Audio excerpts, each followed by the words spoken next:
Welcome to the Man United show. We are live. And let's start off by the news that Amid Diallo is off to Rangers on loan. I'm joined by my co-host, Nathan, who's just sorting out his ears. And, of course, our special guest. Well, it's becoming a regular now. Garth. How you doing, Garth? Good, thanks, mate. Yourself? I'm good. And just in time, my co-host, Nathan. How you doing, Nathan? All good. Good. Waiting for the matches to come back. Come on. Yeah, and we all. But it's only just started. I think it's 18 days, is it? I know you guys have got a bit sooner because you've got Middlesbrough in the FA Cup, haven't you? Yeah. Next weekend, isn't it? Yes. We're starting off the news with Amid Diallo is off to Rangers on loan. What's your thoughts on that, Nathan?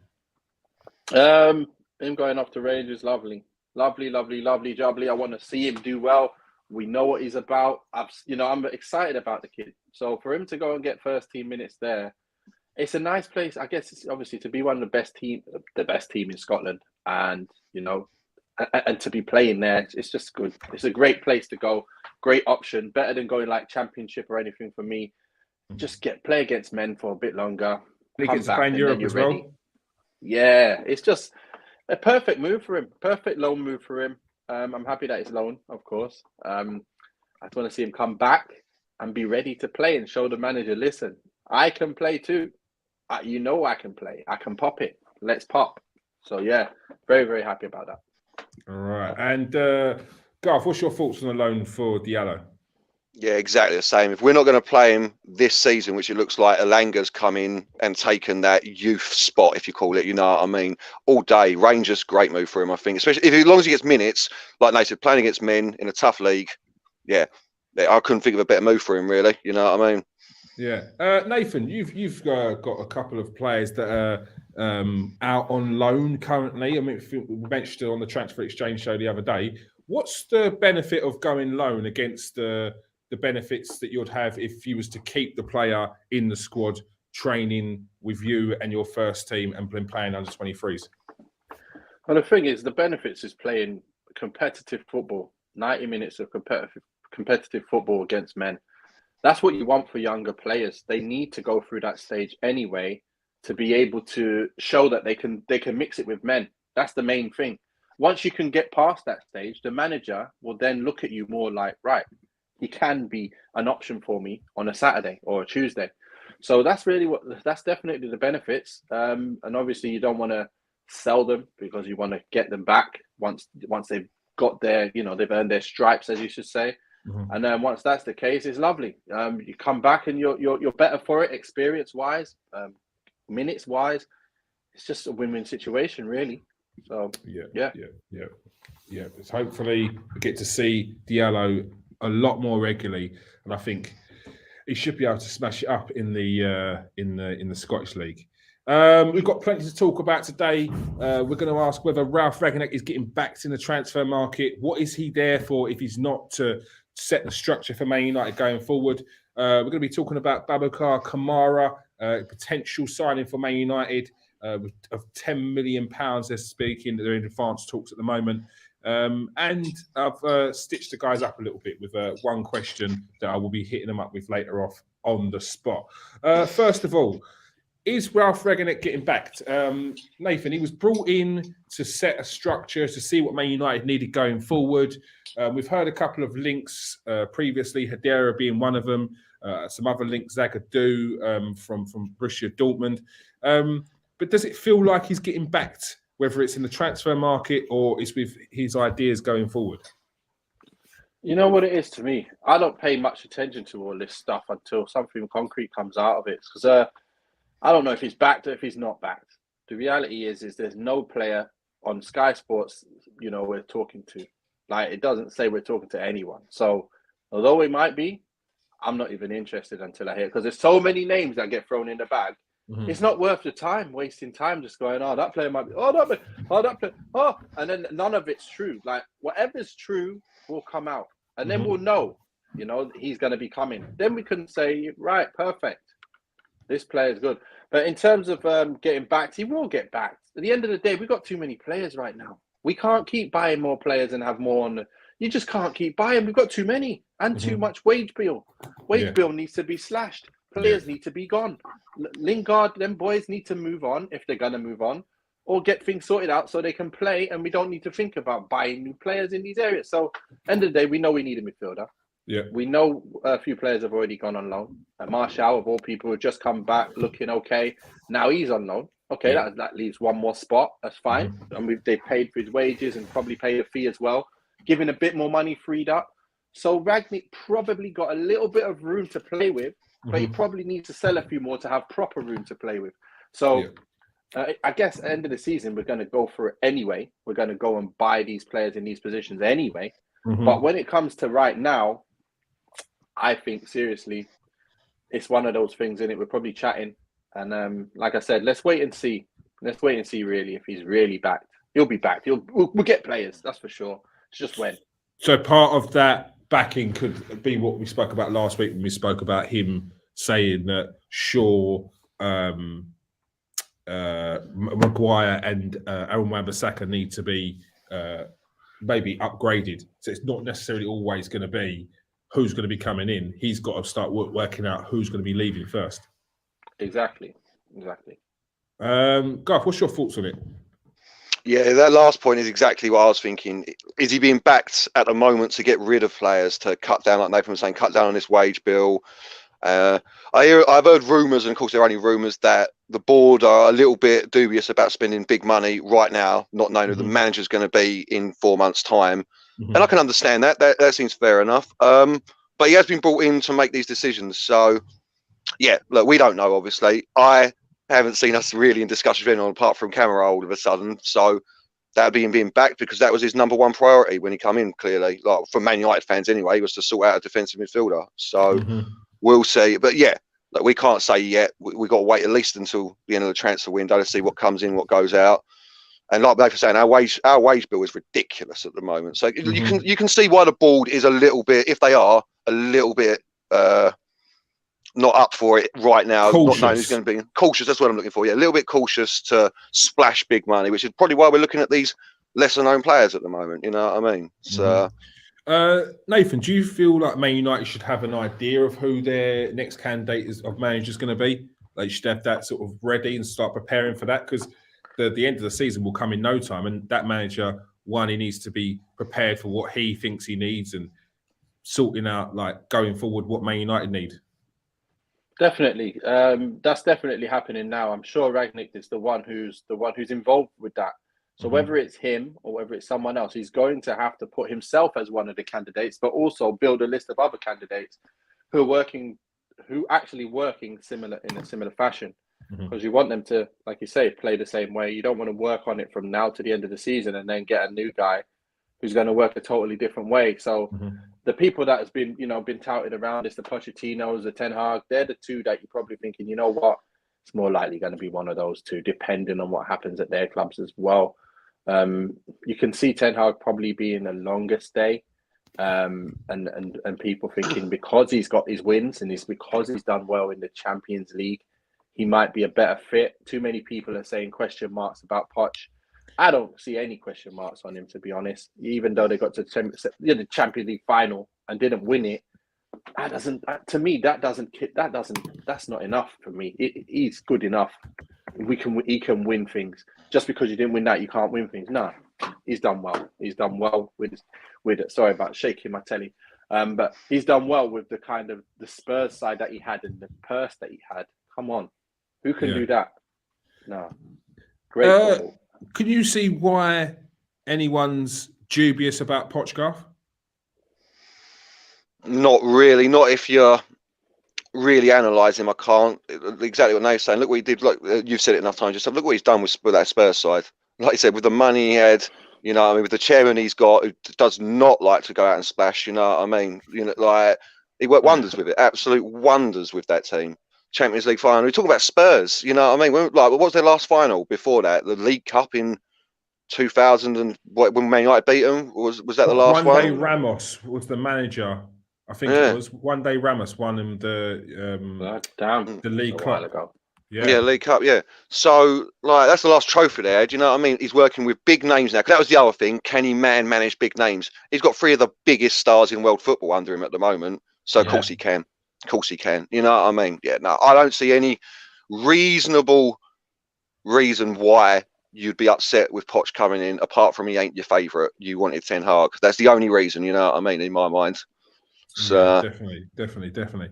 I think in his time at Tottenham, I'm trying to look for how much he actually spent, but it couldn't have been much. It felt like he was always on scraps. It felt like he was always having to do deals where they're not necessarily. We're not looking for big names, but they weren't.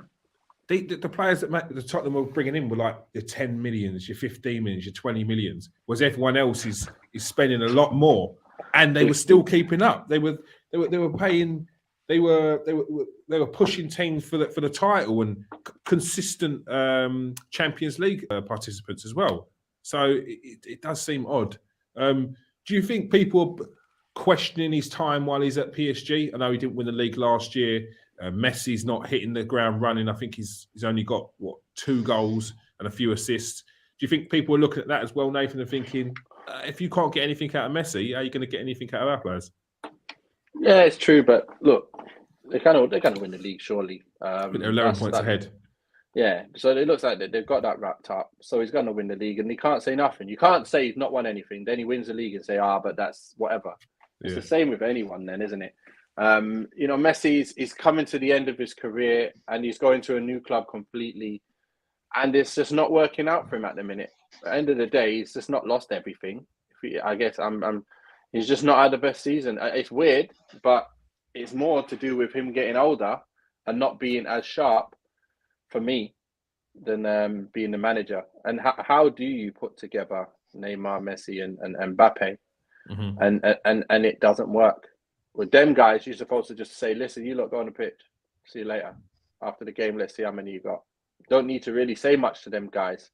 They've played forever. How many years? Neymar and Messi in particular, they played together as one of the best trios in the last, decade. So for Mbappe to be part of that, which is, I'm sure that makes them even better. And, and it's like, I don't know. We don't know why he's not doing well. But it's not the manager, that's for sure. Yeah, definitely. Bit harsh to blame him, Garth. But the manager for Messi?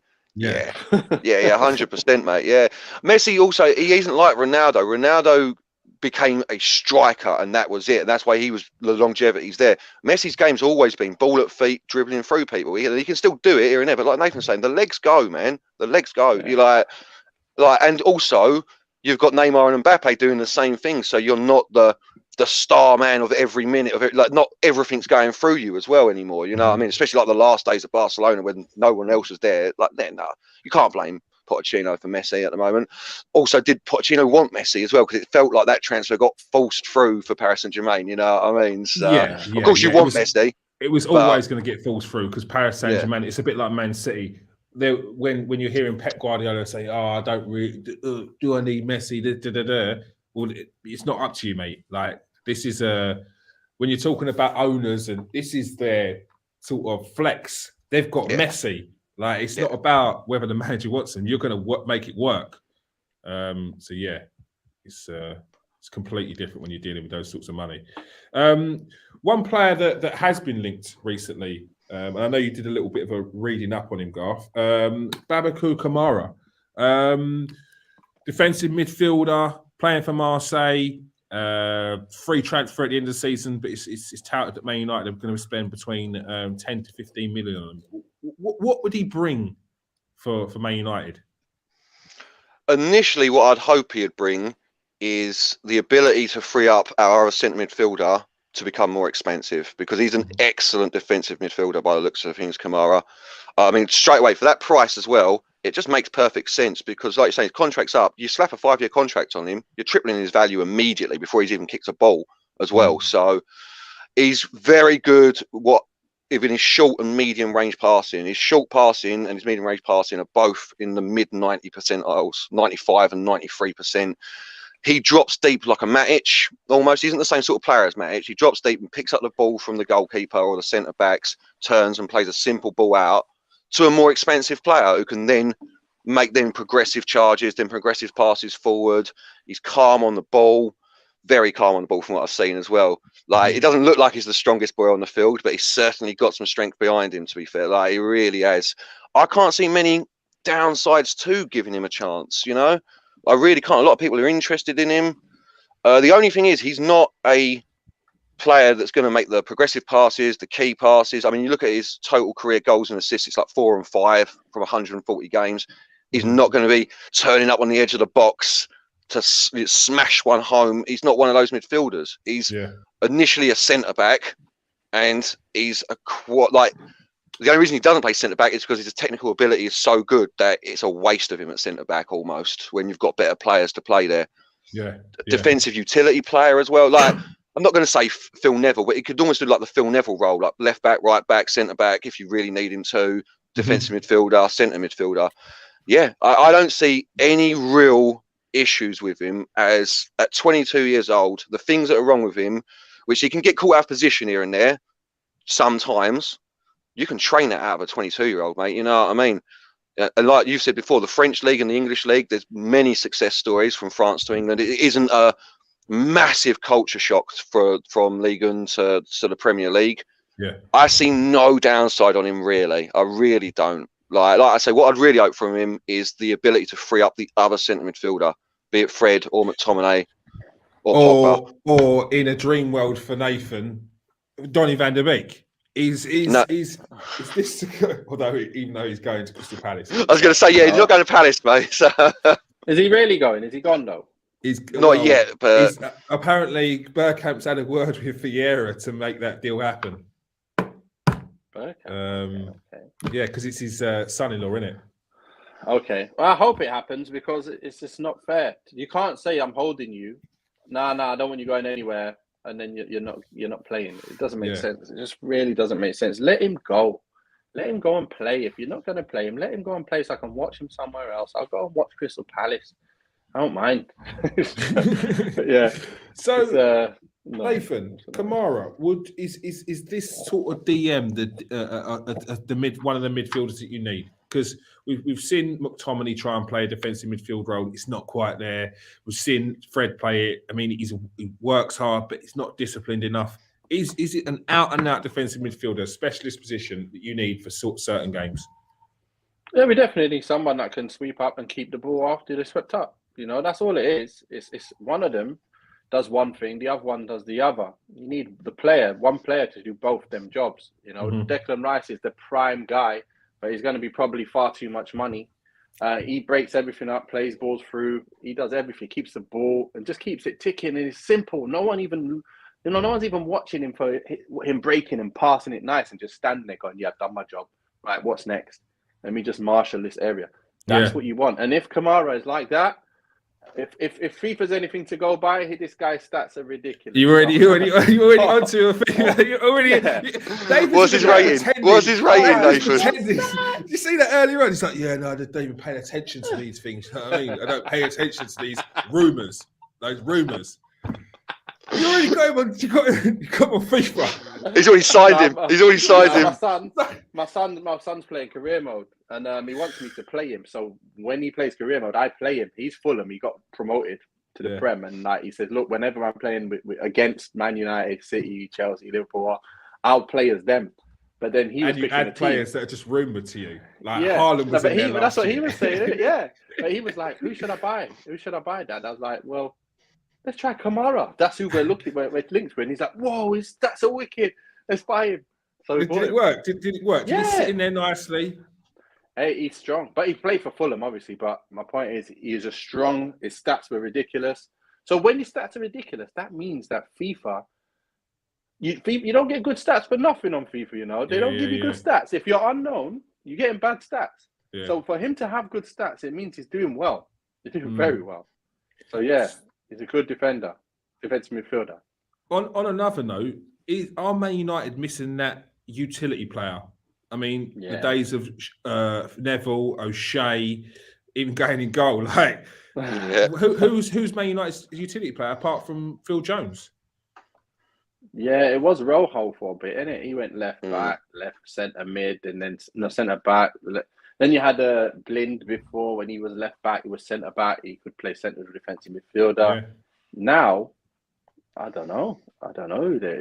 There's no one that can do a job in every position. The only person that's been moved around everywhere is Pogba, isn't it? And then he's not nailed down a position, so it's a hard one.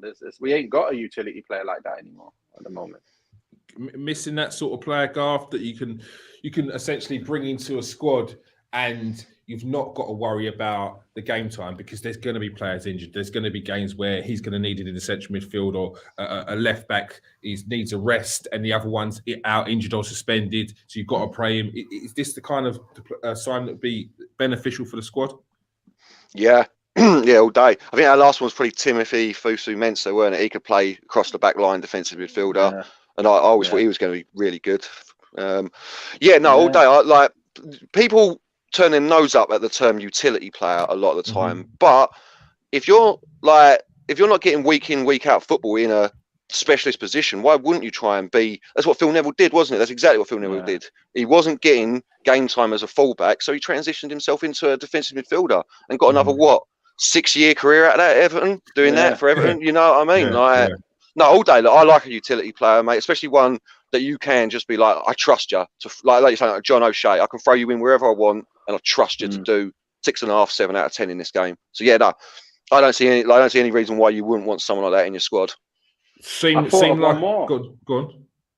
Youngie, he played left back, right back, left wing. He did. He did. Yeah, but every player Valencia. you seem to be mentioning, Valencia, every player you've mentioned there have been vital for Man United in those championship winning teams. Like they have been. Like Valencia, when he changed from a winger to a right back, it was like a game changer. Phil Neville in the game, like he's a thorn in Arsenal's side. It was like when he was playing Arsenal, drag out Phil Neville, stick him in midfield, and just kick everyone, break up their play. You win the game, like every time. Yeah. Every time. It was the case. Still hurts.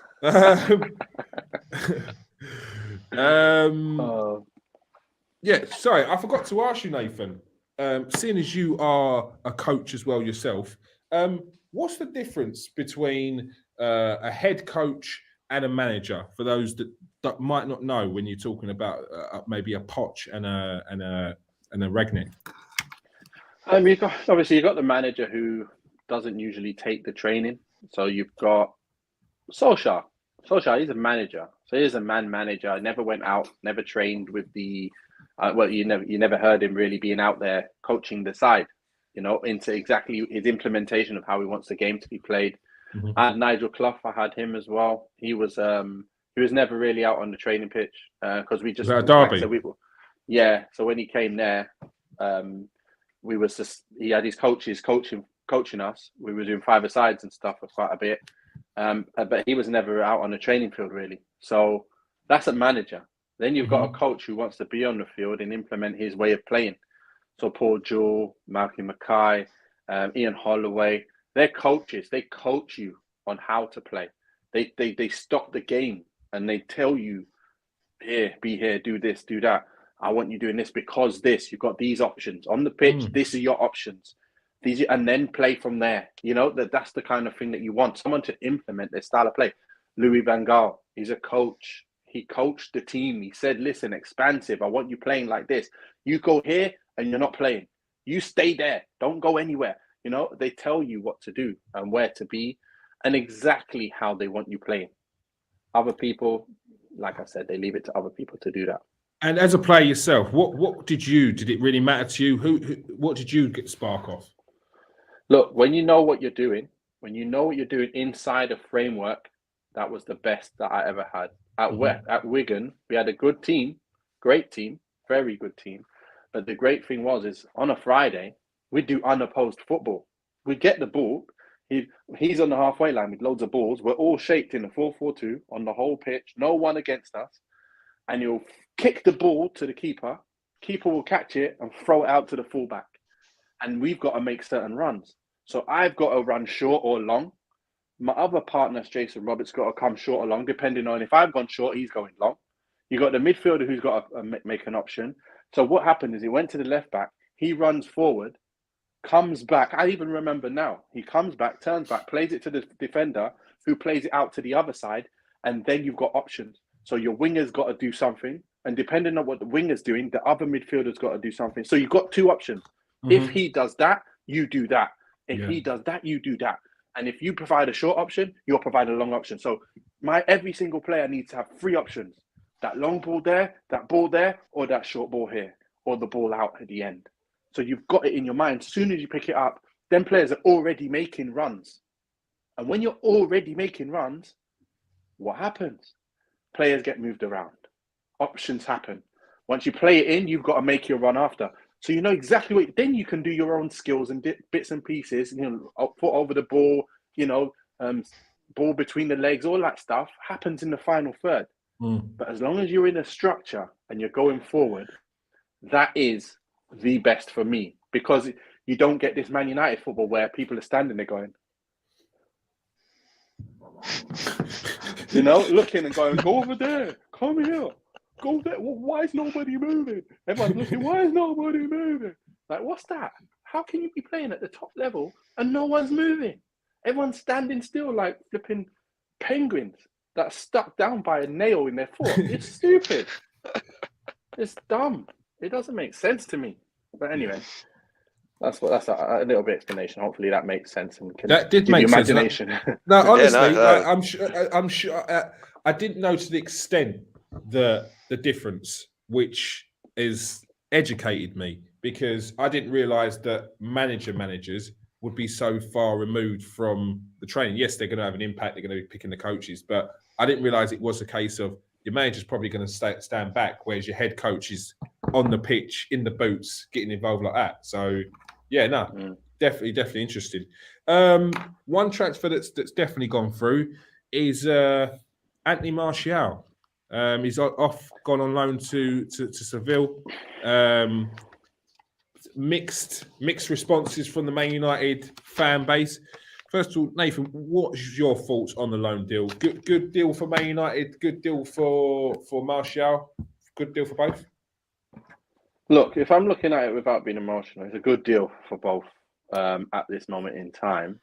But to be honest, I feel like we still need that option, mate. I feel like the way we're playing now, if he gets involved when we're trying to start playing some intensive, fast football, he might be able to be one of them players who can play up there. Like Cavani and Ronaldo up front. It's like, okay, they're good, but they're old. You can't play them every week and every game. Who else is going to play up front if he's not playing? Like, there's only Greenwood left. And obviously, for some reason, they got this kind of headache with Greenwood being greedy and all that nonsense. I hate that. But anyway, when it comes to Martial, I saw something in that last performance when he came on for 5-10 minutes. I saw that he wanted to do something. He had a chip on his shoulder to prove to people he's on it. And I know it's been a long time since he's really looked like that. But like I said, it's a change of manager, change of tactics. It might have been something that helps him. But again, he goes on loan and does well. He can come back and kill it anyway. And that's what we need. We need him to play regularly anyway. So go out there, play regularly, come back at the end of the season, tell me you've scored 5, 6, 7, 8, 9 goals. Great. You can come back and play. If you've not played and you're not scoring, get out. Simple. You got to move on. If you've not done well away at Sevilla, see you later. Like, that's it. I like you. I really do think that you can do well. But sometimes it's time to move on. And if he hasn't done it on loan, that's his chance. His chance is gone if he doesn't do it. Simple as that. It sounds like Nathan was breaking up with someone there. So, it's not me, it's you. Yeah. Garth, what's your thoughts on it? I know you're a Martial fan. Do you think Man United could have shown him a bit more love, getting some more out of him? Yeah, that's the narrative in it, that he was always second choice to Man United. Like, we bought Zlatan Ibrahimovic, we bought Cavani, we bought Ronaldo. But no, look, I think when your relationship with the manager is at this low point, you've got to move on and try something else. Exactly what Nathan's saying. Hopefully, he absolutely tears La Liga apart. Tears it apart, because Sevilla are a swashbuckling side at the moment as well. They're doing real good. They're pulling up trees in La Liga, ain't they? Like, they're doing all right. So, yeah, look, I love Martial. I always thought he was going to be a like when people were taking the mick about the 55 mil transfer fee because it's got like Ballon d'Or winner clause in it and World Cup, like I was like, mate, he really could, and he still could. He's only 26, man. But you got to remember, if he wins the World Cup, if he is a Ballon d'Or winner, Yeah, exactly. that benefits Yeah. you. Like you don't Exactly, get a Ballon d'Or winner from sitting on the backside on the bench, do you? Yeah.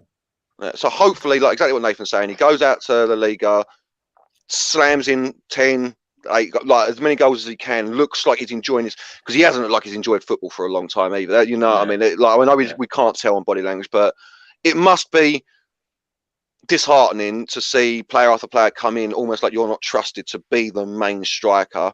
But then again, the flip of that is pull your socks up and become the main striker. You know what I mean? So it's difficult. I hope he does really well and he comes back and reclaims his spot. Like you're saying, Cavani ain't going to be there next year. Ronaldo's going to be 37 and we've only got Greenwood. So that saves us having to buy another striker. You know what I mean? That saves us having to spend 60 to 100 mil in the market because you've got an all guns firing Martial back in the side. Whether he will be happy to come back or not is a different matter. You just don't know how sour that relationship is between us and him now. After Rangnick saying he refused to play and then him coming out and biting back, you know, I mean, obviously he asked on the asked bench the following week.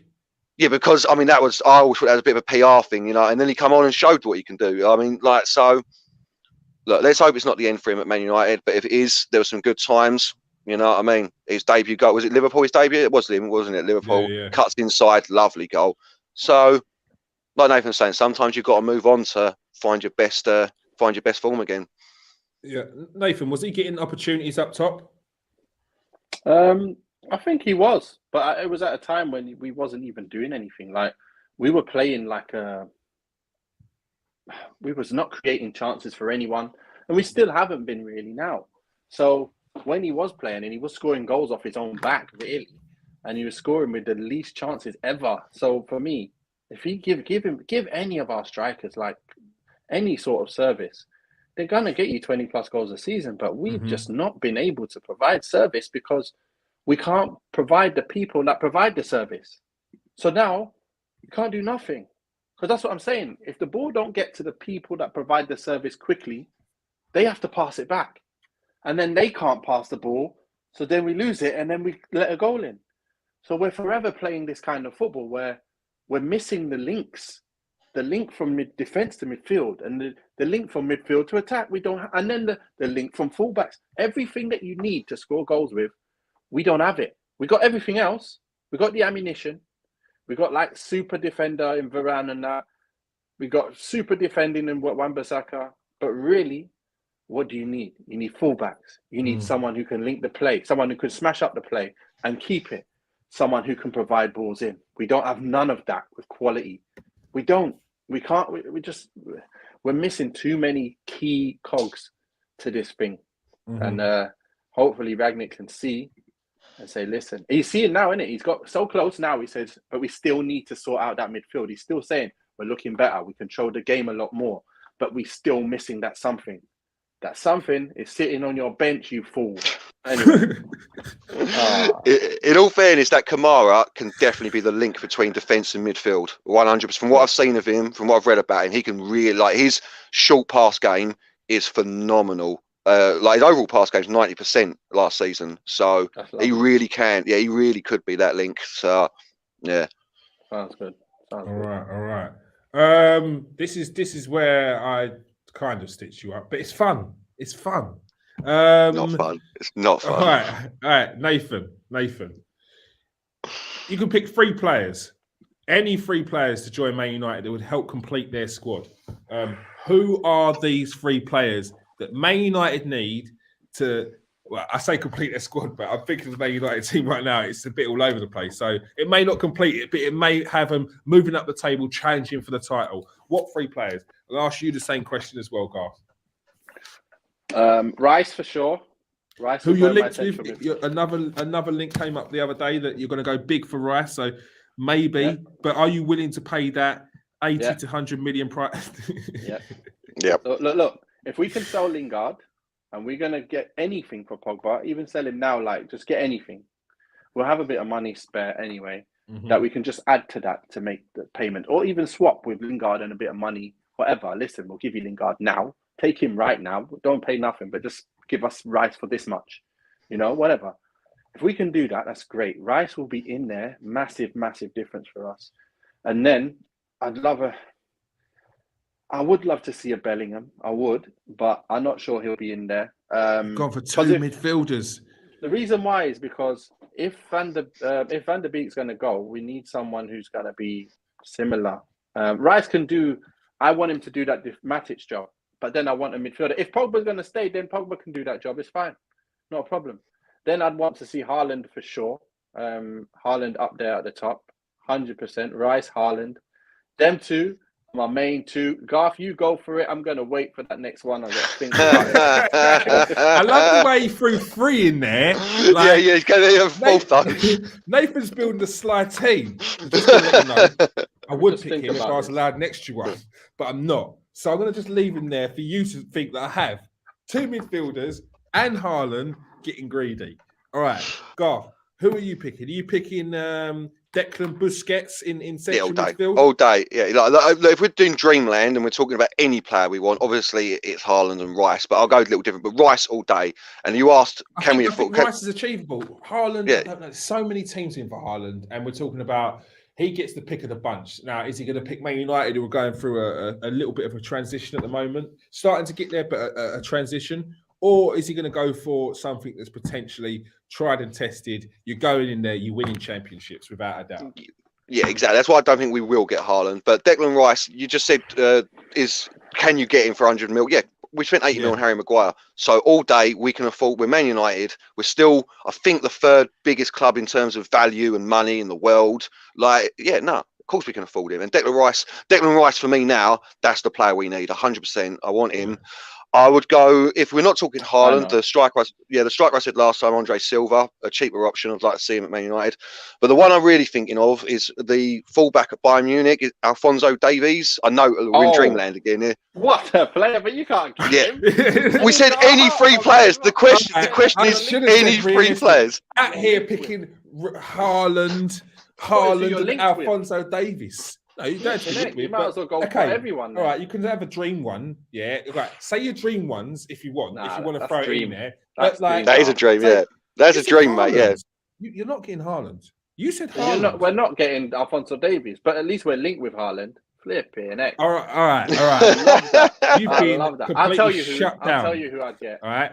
Think Rice. Of the other realistic ones apart from Rice. So far you've got Rice. I'll get Rice and Lamptey for now. Oh, you're going for that fullback? Lamptey, that's a great shout. Yeah, that's a great shout. And Rice, and then I got to think of a third one, and that would probably have to be a forward because Cristiano's not getting any younger. Cavani is definitely not getting any younger, and then Martial's gone. So we got Greenwood on his own and no other forward. So it would be trying to go for Haaland only. There's no other. You know what? I don't want. You know what?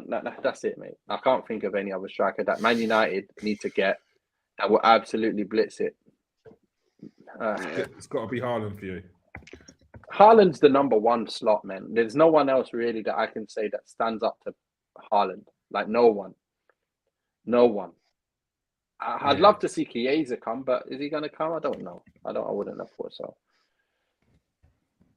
Right. So Nathan, you've gone for Declan Rice, and Lamptey, and Haaland. Erling Haaland. All right. Not bad choices. Garth, who you gone for?